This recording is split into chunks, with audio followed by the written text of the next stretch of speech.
अजीब बात जो ये है कि ये ज़मीन पर ग्रो नहीं कर रहा है, ये बेसिकली ये हमारी छत के ऊपर, क्योंकि हमारा जो घर है इसके अंदर कोई गार्डन स्पेस नहीं है, हमारे पास कोई ग्राउंड एरिया नहीं है जहाँ पे हम एक बाग जिसे हम कह सकते हैं वो हमने ग्रो नहीं किया हुआ है, बल्कि छत के ऊपर हमने ड्रम्स के अंदर, यहाँ तक कि बाथ टब के अंदर हमने स्पिनिश ग्रो किया हुआ है, लेमन ग्रास ग्रो की हुई है। और इन सब के पीछे जिन साहब का हाथ है वो मुस्लिम रज़ा सैयद है, ये मेरे हस्बैंड है। और I say that is a miracle man because he makes like he grows things out of wet things, you know, like आप दुनिया मतलब तो I would like Mr. Muslim Raza to kind of tell you how he kinds of manages all these things, and especially when we do not have a garden area, we just have a rooftop. और ये जो बाहर आपको तस्वीरें नज़र आ रही हैं, अभी एक खातून आई थी, उन्होंने कहा था कि क्या आर्टिफिशियल फ्लावर्स हैं, तो ये बिल्कुल आर्टिफिशियल नहीं है। You can always come and visit our place and you will see these in real life. जितनी फोटोग्राफ्स बाहर लगी हुई हैं ये सब हमारी छत की हैं। Pass it on to Mr. Muslim Raza and he'll tell you कि how he kinds of does everything. शुक्रिया।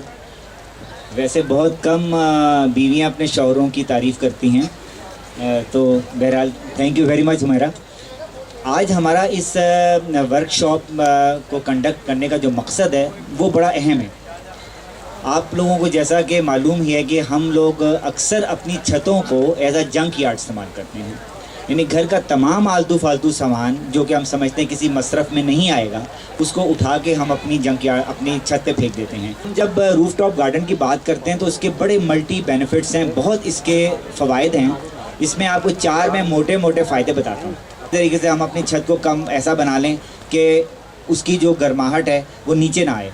चंद गमलों से आप ये पौधे लगाना शुरू करें।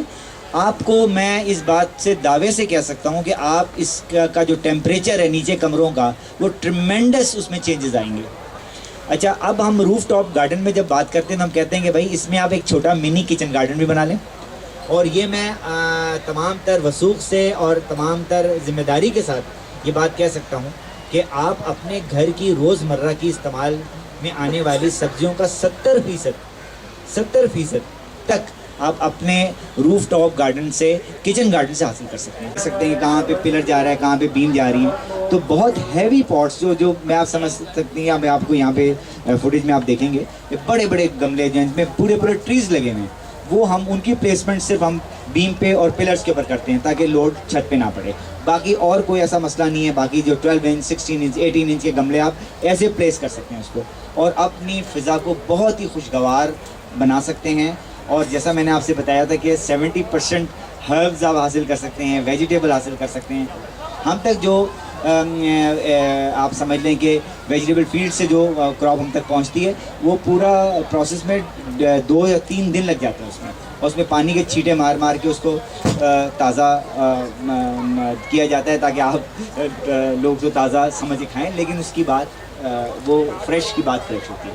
अभी मैं आपको बताऊं कि मैंने एक ड्रम में एक नींबू का पौधा लगाया जो एक झाड़ की शक्ल में होता है। उससे मैंने आज से तकरीबन 1.5 महीना और 2 महीना पहले तकरीबन 7 किलो नींबू, कागज़ी नींबू उतारा। और उस वक्त मार्केट में कॉस्ट जो नींबू की थी वो 140 रुपये किलो थी, बल्कि 160 रुपये किलो थी। और मैंने ये सोचा कि ये अगर आप उसको सिर्फ मल्टीप्लाई कर लें और ये सोचें कि इसकी फिजिबिलिटी कितनी ज़बरदस्त है, तो आज मैं समझता हूँ कि हर शख्स इस बात पर आमादा हो जाएगा कि नहीं, मुझे अपने हिस्से का काम करना है ना। लेकिन एक शेर है, किसी शायर ने कहा था, बक़द्रे पैमाना तख़य्युल सुरूर हर दिल में है खुदी का, अगर ना हो ये फ़रेब पैहम तो दम निकल जाए आदमी का।